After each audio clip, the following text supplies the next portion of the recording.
Halo Cahya, selamat Halo pagi, Mas, apa kabar?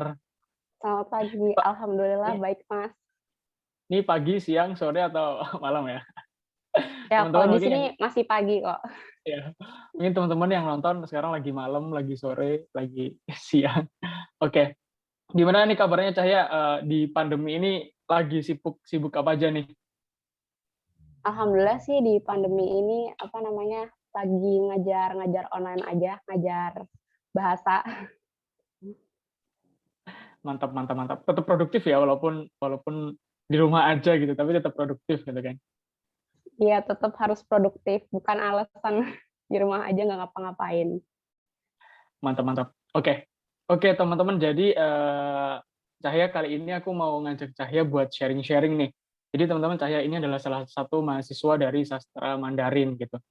Siapa tahu nanti hasil sharing-sharing kita bisa teman-teman jadikan apa ya, insight atau teman-teman jadikan referensi buat buat siapa nanti ya, buat nantinya teman-teman kalau misalkan pengen masuk ke sastra Mandarin gitu kan.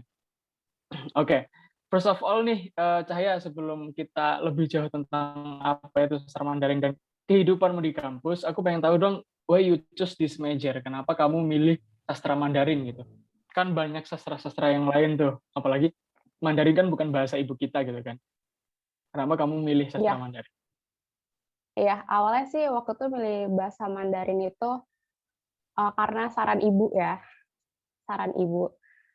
Sebelumnya aku kan pas mau masuk kampus itu kan ada jalur seleksi banyak kan. Nah, salah satunya seleksi SBMPTN. Jadi pas di SNMPTN, aku nggak keterima di jurusan yang aku pilih sebelumnya. Terus pas di SBMPTN, aku coba pilih yang aku pengenin yaitu bahasa. Cuma bahasanya juga bingung sih karena aku lebih tertarik ke bahasa Inggris sama bahasa Korea waktu itu. Terus belum kepikiran bahasa Mandarin sama sekali. Terus kata ibu, "Coba deh Mbak lihat bahasa Mandarin," gitu. Pas lihat bahasa Mandarin nggak ada pikiran apa-apa sih pertama kali. Cuma pas lihat, kok tulisannya kayak ribet-ribet bahasa Jepang gitu ya. Terus pas dicari-cari jurusannya ternyata ya seru juga sih. Terus akhirnya pilih bahasa Mandarin karena bahasa Mandarin juga belum terlalu banyak yang mempelajari juga. Yes, oke, berarti memang alhamdulillah ya Cahaya, karena restu ibu juga kali ya, jadi bisa lancar gitu apa perjalananmu gitu kan, untuk memilih Iya, sastra Mandarin ini.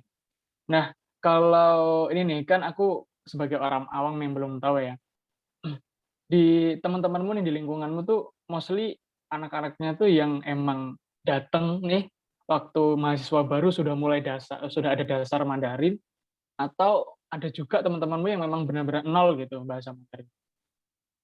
iya. Banyak juga kok yang dari nol juga, dan saya itu juga salah satunya yang masih nol putul ya, karena kan background-nya itu bukan dari SMA Bahasa, tapi dari jurusan yang melenceng ya. Nah itu, kalau di lingkungan saya sendiri kebanyakan juga bukan anak bahasa, kebanyakan rata-rata dari jurusan IPA, IPS gitu. Dan kebetulan kalau masuk kampus, alhamdulillahnya itu masih dimulai dari dasar lagi. Jadi buat teman-teman yang mau masuk ke jurusan bahasa Mandarin, nggak perlu takut sih, pasti diajarin dari dasar lagi. Mantap, mantap. So berarti ini ya, buat teman-teman yang mungkin sekarang yang nol banget, it's okay lah ya buat milih bahasa Mandarin, sastra Mandarin gitu kan. Karena memang belajar dari awal gitu ya saya. Iya, Nah, betul. Jadi mm, pace-nya agak cepet aja sih nanti pas di kampusnya, karena kan bahasa Mandarin ya, jadi harus menyesuaikan gitu waktunya. yes, yes, oke, oke. Berarti kira-kira kesulitan apa sih? Kamu tadi bilang kalau kamu one of yang dari nol gitu kan, belum punya basic gitu waktu SMA. Sebenarnya kesulitan apa yang kamu rasakan gitu buat belajar bahasa bahasa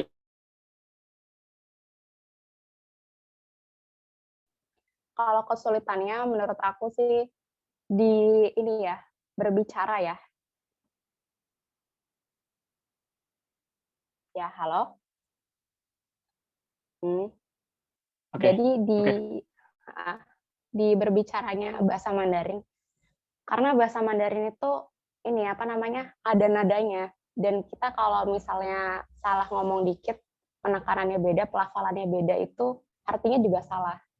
Jadi selama ada saat di awal-awal aku belajar bahasa Mandarin itu ditekankan untuk jangan salah ngomong karena beda nada aja itu udah beda arti lagi. Jadi satu semester benar-benar berjuang banget sih buat biar pelafalannya itu bisa lebih baik lah daripada sebelum-sebelumnya. Iya, iya, ya.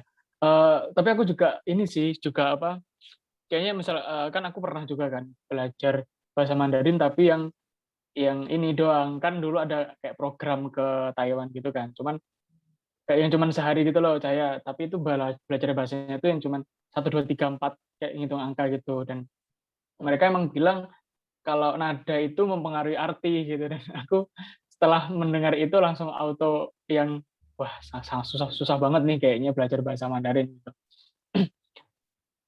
Iya, Gitu benar. kan. Jadi beda nada itu beda artinya. Soalnya kalau saya waktu pertama kali ngomong sama native itu, mereka kok kayak gak mudeng-mudeng gitu. Karena itu masih awal banget kan.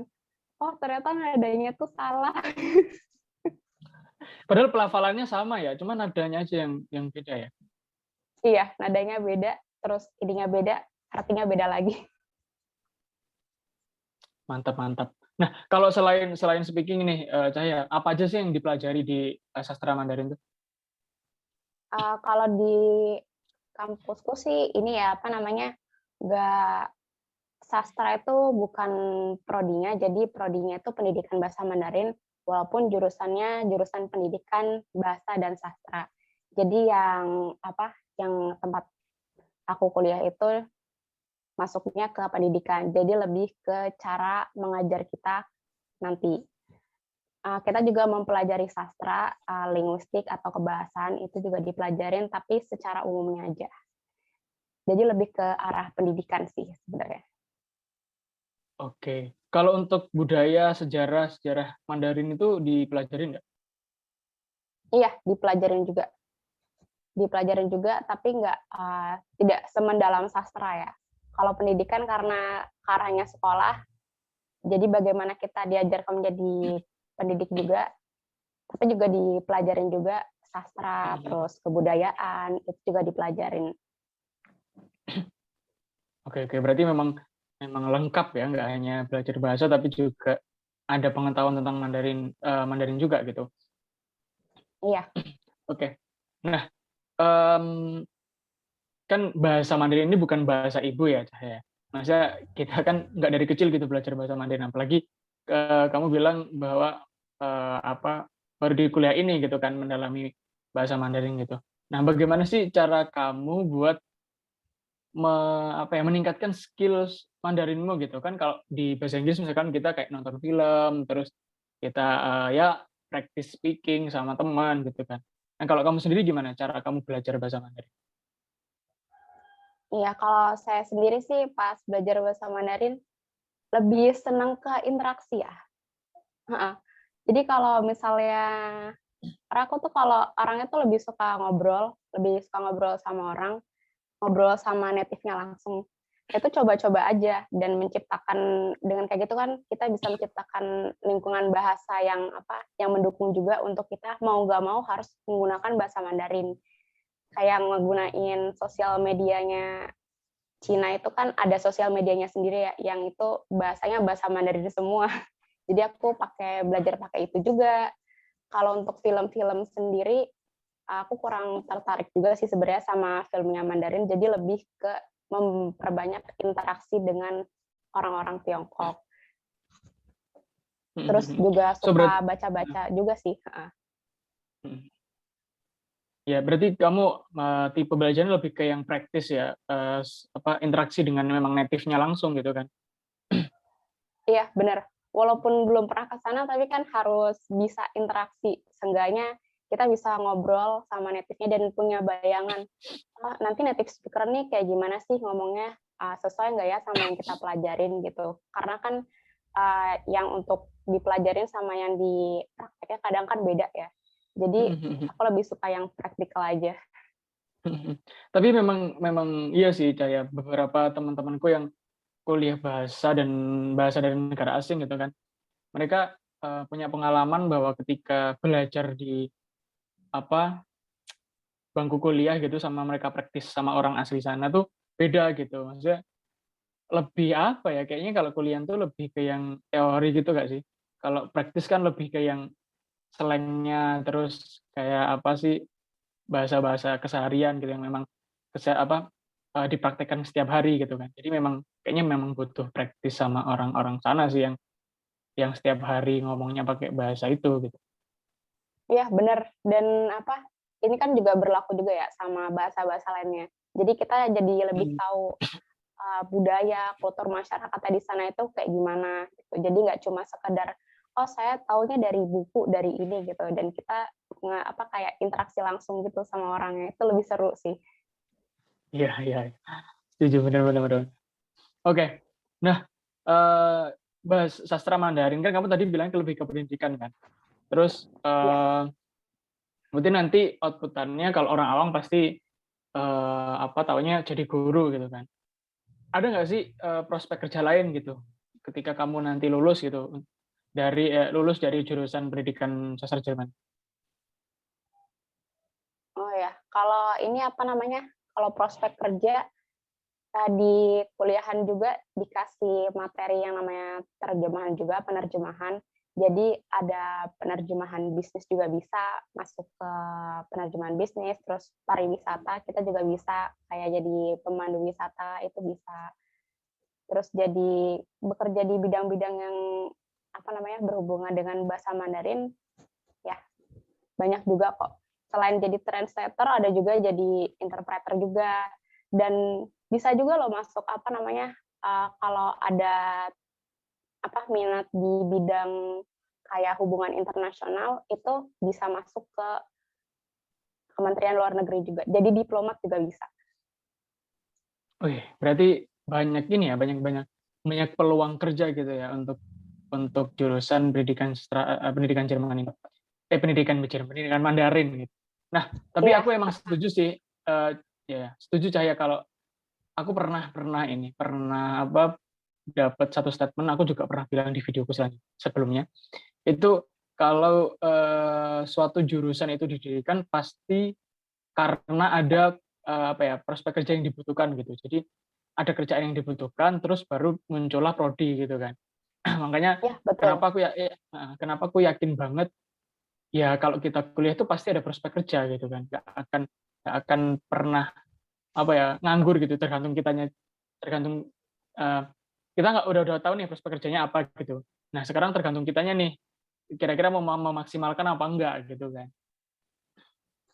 Iya, betul. Semuanya itu bergantung ke individunya masing-masing. Jurusan itu cuma sebagai apa namanya, bukan penentu juga, cuma kayak fasilitas gitu aja. Nanti gimana kita menggunakannya ke depannya, mau digunakan atau enggak gitu. Tapi kalau mau bekerja yang masih ada hubungan dengan bahasa Mandarin, yaitu bisa jadi penerjemah, terus guru juga bisa, pendidik, guru nggak cuma guru sekolah, tapi guru privat, guru les pun juga bisa. Terus bisa jadi interpreter, bahkan kalau ada bakat di public speaking yang bagus dan punya pengetahuan tentang hubungan internasional itu bisa masuk ke ranah diplomat juga sih. Mantap mantap mantap. Oke Cahya. Nah, kamu ini berarti sudah semester 6, 8 ya? Akhir akhir. Semester 8 gitu? Iya ya, semester 8. Nah, kehidupan di kampusmu sendiri itu seperti apa, Cahya? Especially your major ini di jurusan pendidikan Mandarin ini. Orang-orangnya tuh suportif kah atau ya saling saling bantu atau apa ya, atau malah yang individual banget gitu? Ya, kalau saya sih sebenarnya udah ini ya, limit sih Mas ya, nggak limit sih, maksudnya agak lebih gitu karena, kemarin tuh saya pengen ngejar salah satu beasiswa dari pemerintah sana juga sih. Cuma karena rencananya tahun kemarin untuk ngejar ke sana, tapi karena pandemi Covid, ya udah bujar semua gitu. Dan coba nunggu lagi ke tahun ini, Dan ternyata informasinya juga masih sama juga di sana juga masih banyak pembatasan juga. Jadi untuk kesananya tuh sulit dan pembelajarannya masih online. Kan yang dibutuhkan kalau belajar bahasa bagi saya tuh interaksi langsung sama apa namanya sama native sananya kan. Jadi percuma aja kalau misalnya kita ada apa kita kayak dapat ke sana kalau belajarnya online tuh ya sama aja Iya sih. iya. Iya iya, benar-benar. Kalau di kehidupan kampusnya, mahasiswanya sih alhamdulillah sih seru-seru juga, terus, teman-teman juga ya pasti ada kok yang benar-benar minat, ada juga yang ya biasa-biasa aja, itu juga ada. Dan apa, kebetulan saya punya di lingkungan teman-teman saya sendiri itu minat untuk belajar Mandarin itu lumayan sih, lumayan antusias. Karena ada beberapa teman saya yang juga dapat apa, beasiswa program 1 tahun ke Cina itu juga ada beberapa yang dapat. Mantap mantap. So berarti, lingkunganmu cukup suportif ya, Cahaya, ya? Maksudnya buat proses belajarmu bahasa Mandarin gitu tuh cukup cukup membantu gitulah. Ya, cukup Nah membantu, mhm mhm. Ada nggak, kayak program khusus yang, apa ya, dikhususkan untuk mahasiswa-mahasiswa, pendidikan Mandarin gitu? Misalkan untuk increase skills berbicara atau mungkin kayak, apa ya, perkumpulan-perkumpulan, khusus anak, sastra Mandarin gitu, ada nggak? Kalau yang kayak gitu di jurusan ada sih namanya kayak semacam KKM gitu ya, kayak semacam komunitas gitu, itu ada dan saya dulu pernah gabung ke salah satu komunitasnya tuh namanya Shufa, itu kayak semacam kaligrafi, seni menulis apa, Mhm. Hanse. Kalau di Heeh. bahasa Jepang mungkin teman-teman kenalnya shodo ya, ya kalau pernah shodo itu. Nah kalau di bahasa Mandarin juga ada namanya shufa, itu dia apa namanya kita menulis kaligrafi Hanse gitu, diajarin cara menulis menggunakan kuas, terus sendinya itu kayak gimana, itu ribet sih kalau menurut saya. Tapi apa namanya, tapi senang sih belajar itu. Karena apa namanya, dari situ juga melatih kesabaran kita juga untuk nulis apa, nulis menggunakan kuas, terus, gimana cara nulisnya tuh biar apa, biar terlihat indah gitu. Mhm mhm. Iya ya. Berarti berarti memang ada wadahnya gitu ya untuk mahasiswa-mahasiswa yang kayak di sana gitu? Iya, terus ada juga Mhm. kayak, apa namanya, eee, kayak ada bela dirinya juga sih kalau nggak salah, wushu itu juga ada, terus ada juga, eee, apa namanya, yang di kayak semacam drama gitu, teater, itu juga ada. Oke. Bahasa Mandarin, ngomongin bahasa Mandarin nih, Cahaya. Kalau sekarang ini kayaknya bahasa Mandarin itu sudah menjadi, apa ya, eee, bahasa internasional deh bisa dibilang nggak sih? Kayak hampir sama kayak bahasa Inggris gitu, maksudnya, penting gitu loh. Soalnya aku pernah diceritain sama dosenku nih waktu aku kuliah dulu, bahwa, in the future nih, kan, kita tahu sendiri, kita sebut sebut ini ya, negaranya ya, Cina. Cina kan nanti kemungkinan besar akan menguasai perdagangan di dunia gitu. Nah, kita nih sebagai seorang manusia yang masih hidup atau pemuda yang nantinya akan mengelola dunia ini gitu, nanti kan di tangan kita ya, kayaknya menjadi satu hal yang wajib gitu loh untuk belajar bahasa Mandarin itu nggak sih? Ya, ya. Selain bahasa Inggris ya, soalnya nanti kan, apa ya, proses kerja kita tuh ya akan dilingkupi oleh orang-orang itu gitu kan, sehingga menurutku bahasa Mandarin itu menjadi salah satu bahasa yang harus dikuasai juga gitu selain bahasa Inggris. Iya sih, heeh. Saya sendiri ngelihat apa namanya, antusiasme sama apa namanya, bahasa Mandarin sekarang ini meningkat sih. Mhm, Kayak kebutuhan untuk berbicara, pokoknya kemampuan bahasa Mandarin itu meningkat. Karena kan, kalau dari lingkungan itu mulai banyak kayak investor-investor dari, Tiongkok, terus tenaga-tenaga dari Tiongkok yang juga datang ke Indonesia gitu. Nah itu kan kebanyakan dari mereka juga sebenarnya memang nggak bisa bahasa Inggris. Karena di negaranya sendiri bahasa Inggris juga sama sih kayak Indonesia dianggap bahasa asing juga gitu. Cuma kemampuan mereka bahasa Inggrisnya masih apa namanya masih belum mumpuni. Jadi mau nggak mau kita harus belajar bahasa Mandarin juga kan untuk apa? Untuk berkomunikasi sama mereka gitu. Dan untuk mempelajari bahasa Mandarin emang sulit sih. Emang sulit cuma mau nggak mau sih. Kalau mau Iya, iya, iya. berhubungan mendapatkan karir karir lagi, mendapatkan apa namanya yang pekerjaan kayak lebih baik itu ya bisa sih bahasa Mandarin bisa menunjang juga gitu. Selain bahasa Inggris juga dan bahasa Inggris tuh kayak udah wajib banget ya. Bahasa Mandarin tuh kayak wajib tapi ya nggak wajib juga. Tapi kalau mau dipelajari ya nggak apa-apa. Tapi kalau nggak dipelajari ya juga nggak apa-apa. Iya sih, iya. Setuju, setuju. Jadi emang udah hampir hampir menjadi wajib gitu ya bahasa Mandarin karena memang ya sekarang kita perkembangan perkembangan zaman gitu yang harus mengikuti apa ya, harus adaptif gitulah dengan apa yang sudah terjadi gitu. Nah, Iya, Cahaya sendiri punya planning buat ini nggak Cahaya? Mungkin ke negara yang menggunakan bahasa Mandarin atau kerja di sana gitu.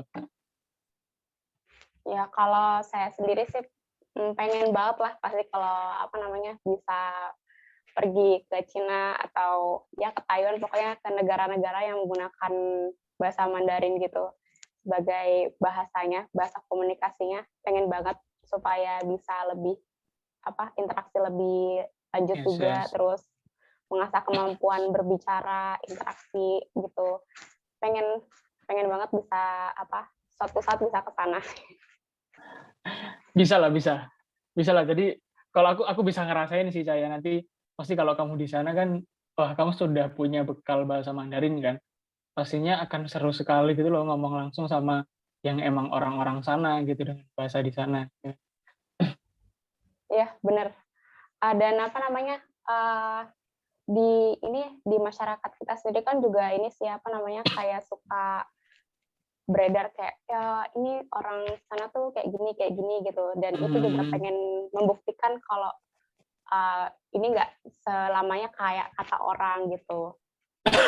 mm, oke. Kayak kata Nah, orang gitu, mematahkan mm, persepsi orang-orang gitu. yes, yes, yes. Setuju sih, setuju. Nah, kayak kan kamu sudah selama ini selama ini, maksudnya kamu sudah apa ya, sudah sampai di semester akhir gitu kan, berarti kamu sudah melewati berbagai rintangan di pendidikan Mandarin gitu. Nah, Iya. kasih tips dong Cahaya buat teman-teman yang mungkin sekarang lagi di semester-semester awal atau mungkin teman-teman yang sekarang lagi kepikiran pengen pengen apa, masuk di jurusan sastra Mandarin gitu. Ada tips nggak buat bisa survive gitu?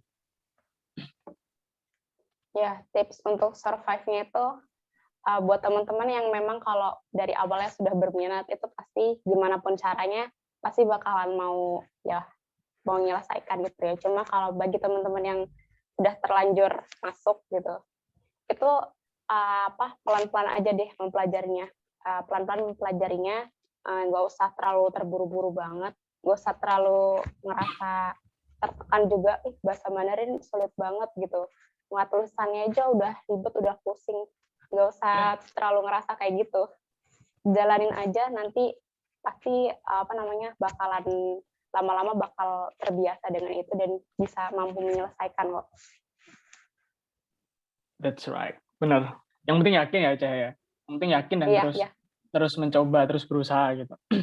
Nah, iya, betul. Cahaya, ini terakhir nih, next next planning-mu ke depan mau ngapain setelah lulus? Kalau next ke depannya itu pengen kerja di bidang yang bukan mengajar lagi sih, tapi pengen masuk ke industri ya, jadi penerjemah di bidang industri. Kayak teknik-teknik gitu kan juga sekarang lagi mulai diminati ya, gitu. Iya, iya, iya. Habis itu pengen juga belajar untuk tes HSK selanjutnya, untuk persiapan juga pergi cari-cari beasiswa juga sih ke sana, pengen. Mantap, mantap. Mantap Cahaya. Mungkin terakhir deh, terakhir sebelum aku tutup, aku juga tanya ke teman-temanku yang aku ajak sharing nih. apa ya, give us some advice nih. Ini di luar bahasa Mandarin ya Cahya. Aku pengen banget minta apa ya, saran atau apa ya, advice lah ya buat teman-teman semua nih sebagai seorang anak muda. Sekarang kan 2021 kita ada pandemik, terus kita punya masalah di Indonesia banyak, tapi kita juga punya potensi kan. Apa sih yang sebenarnya harus dilakukan anak muda zaman sekarang?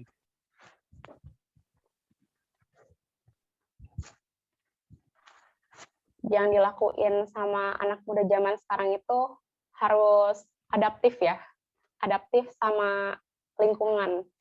Jadi bukan nggak peduli, walaupun latar belakangnya kayak gimana gitu, dan jangan terpaku sama jurusan juga ya.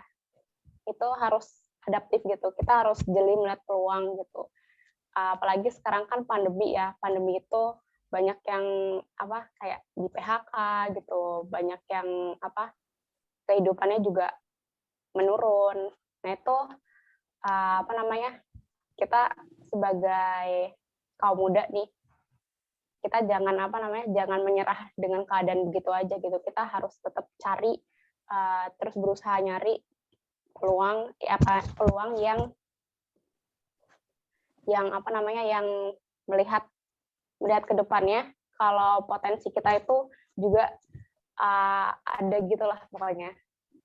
Pokoknya jangan nyerah dan pokoknya jangan nyerah deh. Terus ngelakuin aja. Apalagi sekarang tuh kompetisinya anak muda kan banyak banget ya yang berbakat banget gitu. Yang saya minder nih sama anak ini gitu. Tapi saya bisa nggak ya kira-kira bersaing? Bisa sih, pasti bisa. Pokoknya jangan mikir saya nggak bisa gitu. Bisa. Gitu. Soalnya kalau kita nggak mau bersaing, nanti kita yang kalah sendiri. Yes. Kita belum mencoba, kita udah mundur duluan kan ya aneh ya. Maksudnya kita belum perang tapi kita udah kalah duluan kan nggak keren lah ya. Iya bener, soalnya kalau saya ngeliat sendiri anak muda zaman sekarang ini anaknya kompetitif dan juga adaptif gitu. Jadi apa yang zaman sekarang itu trennya lagi mereka itu ngikutin gitu dan bisa berkembang dengan cepat gitu. Jadi mau nggak mau kita juga harus mengikuti kayak gitu juga. Yes. Wah, setuju banget. Yang aku highlight dari Cahya adalah kompetitif dan adaptif gitu sebagai seorang pemuda. Oke Cahya, thank you banget. Sorry banget sudah mengganggu waktunya di hari yang cerah ini gitu. Thank you banget sudah mau sharing-sharing mengenai jurusan sastra Mandarin, sastra Jerman aja dari tadi. Sastra Mandarin gitu, pendidikan Mandarin kan yang notabene adalah sekarang sudah hampir wajib nih seperti bahasa Inggris gitu.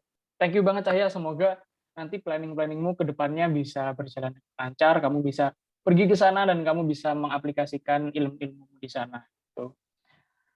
Oke Cahya, thank you Cahya. Semoga sehat Terima selalu. kasih juga Mas, udah diajak masuk ke sini. Ya. Semoga bermanfaat ya teman-teman semuanya, semoga bermanfaat. Thank you Cahya, selamat menjalankan aktivitas kembali. Dadah. See you. Ya, see you.